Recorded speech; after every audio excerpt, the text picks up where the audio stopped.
The gentleman who is going to share the views of the Environmental Foundation, Michael Otto, is somebody who's been involved in this dialogue in Germany for many, many, many years.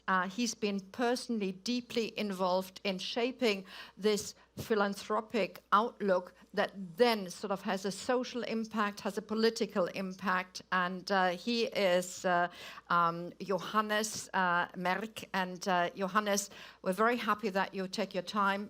Please share your thoughts and your input with us. Yeah, thank you very much for the invitation, and I'm happy to be here with you today. Indeed, this is a urgent topic we have to discuss, and as you mentioned, we have lost a lot of time, and the urgency is rising and becoming more and more dramatic. Yes, and I'm representing here the Michael Otto Foundation today. What is a big pleasure for me that we are, as you mentioned, the host of the F20 network, a member of the steering committee from the very beginning, and today here as a representative of a foundation which is dedicated to natural conservation and renaturation, especially linking to the cycle 4, which was mentioned by Stefan before. The linkage between climate change and biodiversity and the need to bring both together properly. The Michael Otto Foundation have funded scientific research for many years, as well as hands-on practical projects. And we have engaged in political lobbying to protect and preserve ecosystems, biodiversity, and counter climate change via carbon capture. Our recently launched peatland project is one example. Our long-running efforts in the agricultural sector is another. Even though these projects have been quite successful, we learned that local measures, local programs, local projects have a very limited effect, because it's a way we use and treat our land in general, which affects the way ecosystems develop and the ability to contribute to biodiversity, climate protection, and circular relationships in nature. In short, we still have a long way to go in effectively addressing the circular relationships between climate change and the loss of biodiversity. Thus, some of the questions we are faced with are as follows. How do we cultivate our farmland in such a way that hares, field birds, insects, and wild herbs can find habitats? Which practices in forestry allow to produce wood and foster climate protection at the same time?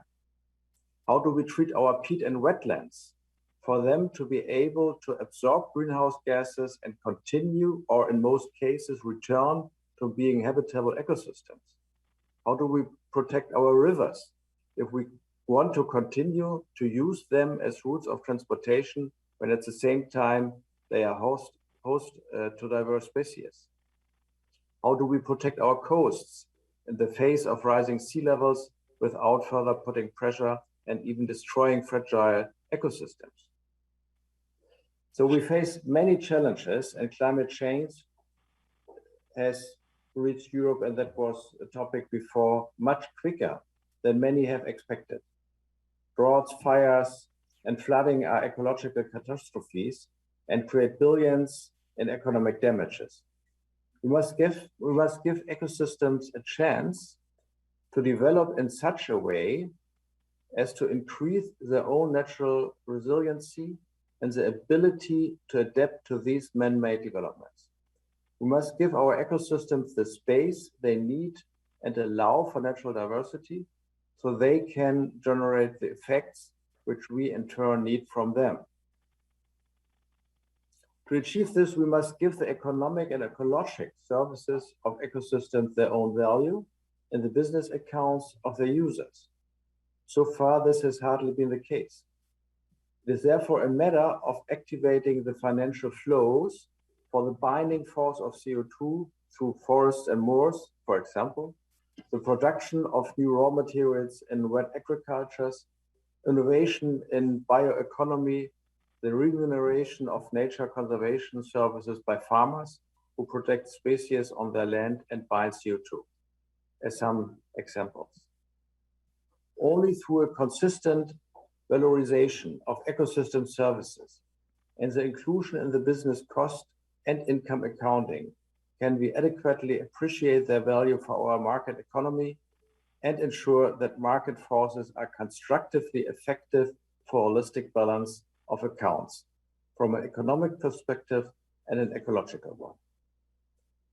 For us as a foundation dedicated to natural conservation, this means that we will continue to support nature conservation projects and demonstrate effective practices that contribute to these goals.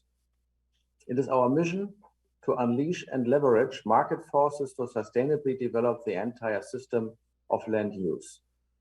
And in doing so, we want to ensure that public funds are not poured out with a watering can, but that they are used in a target manner so they stimulate private investments appropriately. Thank you very much. This was my statement, my recommendations. Thank you for attention. Johannes Merck, thank you so much for sharing your views, your initiative, your vision, and I think that you talked about the speed of decision-making, which is absolutely crucial. As Connie reminded us, there's no time left, and we know what we have to do. It's less clear how to get there, and this is why these kind of meetings and your work is so relevant, and the G20 is cast to make very clear decision